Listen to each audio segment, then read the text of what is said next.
Part two of Jean Rhys's 1966 novel Wide Sargasso Sea features the voice of a character that is Mr. Rochester from Charlotte Bronte's Jane Eyre. If we've read Jane Eyre, when we come to read Wide Sargasso Sea, we infer this very quickly, especially by the time we get to the end, when we can clearly see that Bertha, formerly Antoinette, is the wife of Rochester, basically imprisoned on the top floor of Thornfield Hall. But, strangely, one might suppose, in the novel, Rochester is never named. He never refers to himself as Rochester in part two, which he voices, except for a very brief section where Antoinette gets to tell her story. And Antoinette in the third part of the novel, when she again uses her voice to tell her story, he's not called Mr. Rochester. So why? We know who Antoinette is. We know the names of all the other characters in the novel, but we do not know the name, or we're not told the name, Mr. Rochester. Well, I think if we look at how Rochester uses names in relation to Antoinette, we can begin to see some of the significance of why he is not named. So, early in his relationship with her, a relationship that is described in part two, early in his marriage with her, after a few tentative, awkward weeks or so, the two find a rhythm that is comfortable. They fall into an active sex life with one another. He finds her physically beautiful. She feels safe with him. Everything seems to be going pretty well. And one would not think this would have been the case, given the situation. Rochester comes from England to marry this young woman because she brings a lot of money. He doesn't know her at all. It's essentially an arranged marriage. And given that they don't know each other at all when they get married, and given that they are natured quite differently, it is somewhat miraculous that the two find any harmony at all, but they do. Then, however, a man named Daniel writes a letter to Rochester. Daniel says that he is one of the illegitimate sons of Mr. Causeway, Antoinette's father. So Daniel's basically saying, I am her brother, or half brother, we would say. And he says, look, Mr. Rochester, I know that your wife, Antoinette, comes from a mother who went insane. Her brother, Pierre, also had mental issues. And it makes sense that certainly this daughter, Antoinette, will be mentally unstable as well. So that's one thing that Daniel says to Rochester. You have married a woman who will go insane. No one's told you this. Here I am. Look how great I am. I'm telling you this. But he further says that Antoinette has been lascivious, that she has had sexual experiences before marriage, maybe with one of her ostensible distant relatives, Sandy. So from this moment, Rochester starts doubting Antoinette, even though he knows he can't quite be sure of Daniel. It's obvious Daniel wants to blackmail him. And indeed, later when Rochester meets with Daniel, Daniel does say, if you give me money, I won't tell anyone about your wife who's going to go insane and your wife who has had lots of sex before she married you. But even though Rochester suspects Daniel's motives, he does start pushing Antoinette away. He starts alienating her because he already had this feeling because of her sexuality that, yes, she can be sexually drawn to me, but if she's so sexually hungry for me, what's to stop her from being sexually hungry for someone else?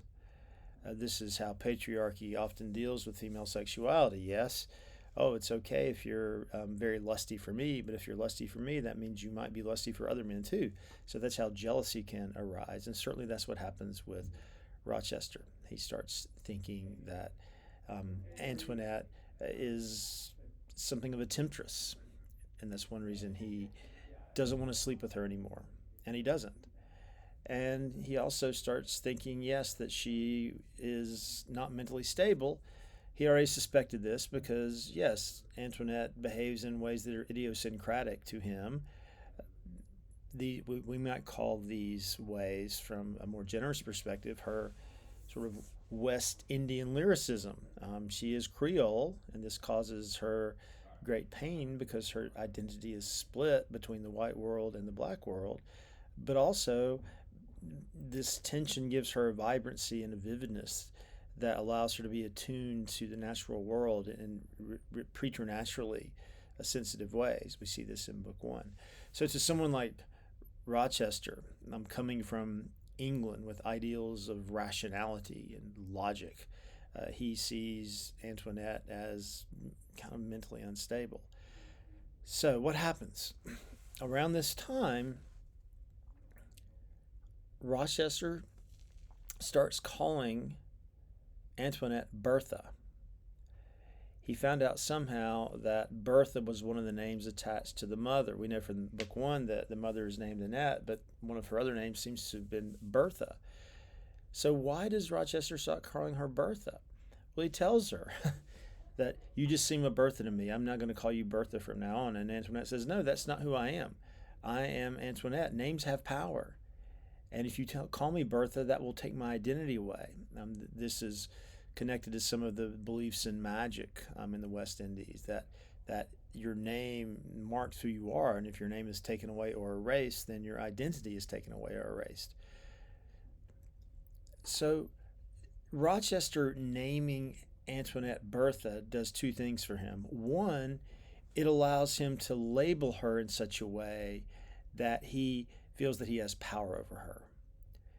He can say, oh, you're a mad woman and I'm a sane man, so I won't be tempted by you anymore. I won't be troubled by you anymore. I now have power over you. But also, calling her Bertha allows him to push away the Antoinette that he actually had tender feelings for. We might say it's a coping mechanism. As long as she's Antoinette to him, she still bears she still signifies those memories that he had with her during their honeymoon, their real honeymoon, when they were having sex and enjoying each other's company. Now that he knows he doesn't want to be with her anymore because he's accepted what Daniel has told him, instead of facing the Antoinette who recalls those tender feelings that are now gone, he tries to erase Antoinette, and there is Bertha in her stead. So this is one of several ways that Rochester attempts to erase Antoinette's identity to save himself from painful feelings, but also to give him a sense of power. Later on, we learn from Christophine that he calls her Marianetta Antoinetta. He sees her as a doll because sometimes her face will go blank and her eyes will go blank, and it's as if she's not real anymore. She's a doll. So again, he's taking away her human identity. He's dehumanizing her, right? Yes, one could say he's just describing to himself how she appears to him when she kind of becomes emotionally blank. But also he's reducing her to a kind of puppet that he can manipulate. There's the power. And he's also, again, distancing himself from the pain of thinking about his history with Antoinette. She's nothing but a doll. She's just a puppet. She's nothing to me. Why would I care one way or the other about her? And then on yet another occasion, when Rochester starts thinking, gosh, I really want to get out of the West Indies, I really want to go back to England, he imagines himself back in England.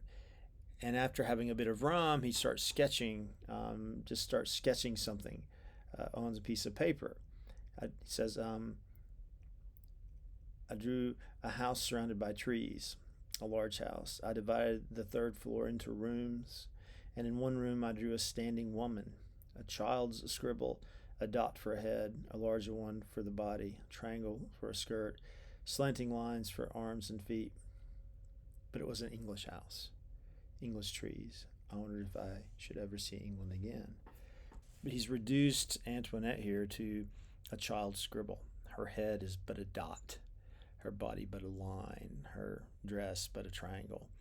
So there again, he's dehumanizing her, belittling her in ways that might, again, help him cope with this pain, but also to feel power over her. And even a little later, he says that he has exerted his will over her to the point where he has made the hatred go out of her eyes. She has said, "You've treated me so poorly. You've believed these rumors about me. I hate you. I hate you. I hate you." But he says, "My hate was stronger, and I saw the hate go out of her eyes. I forced it out, and with the hate, her beauty. She was only a ghost in the gray daylight. Nothing left but hopelessness." So now she's a ghost. She's she doesn't even have a material body. He's totally erased her. And so it makes sense that by the time we get back to England, Rochester puts her on the top floor with Grace Poole in a room that is walled in with very little sunlight coming in. She lives in the dark, and the room has no mirror, so she cannot see her reflection to remind herself of who she was. So we could say, oh yes, Antoinette is a woman who has propensities toward mental illness because her mother was mentally ill, and sometimes mental illness is passed on genetically. We can say that. But also we can say that Rochester pushes her to this mental instability. He traumatizes her to the point that she does lose her ability to reason.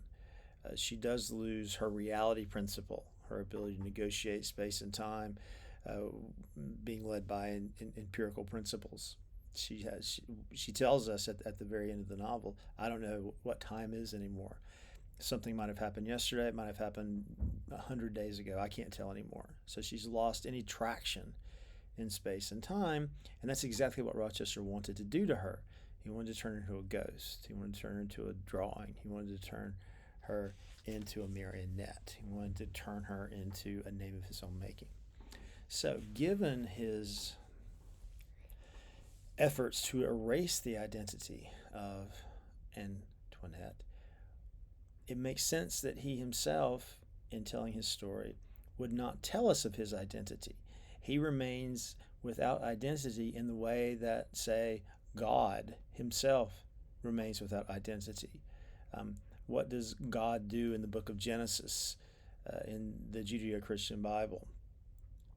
He speaks things into existence. He gives things identity, but he is the one who cannot be named. He is that he is.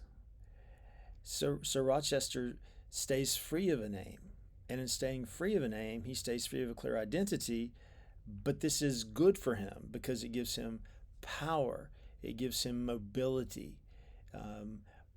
It gives him freedom to be whomever he wishes to be. He is never given a name that controls him. He can give himself names if he wants. He does it in the novel. But it's as if he wants to exist outside of space and time. He wants not to sink into the world of the West Indies. He wants not to commit to Antoinette. He wants somehow to remain English, which is white, which is rich, which is rational, which is logical, which is empowered, which is free. And in a culture where names lock you into an identity for good or ill, he chooses not to be named. So we can conclude this by saying that names can be empowering, obviously, because once you have a name, you can start forging an identity around that name. and you can make the name your own by forming the self you want to be connected to that name. But if you are given a name that takes away that identity, then names can be really detrimental and destructive. And it seems that for his own selfish reasons, Rochester uses names only to destroy.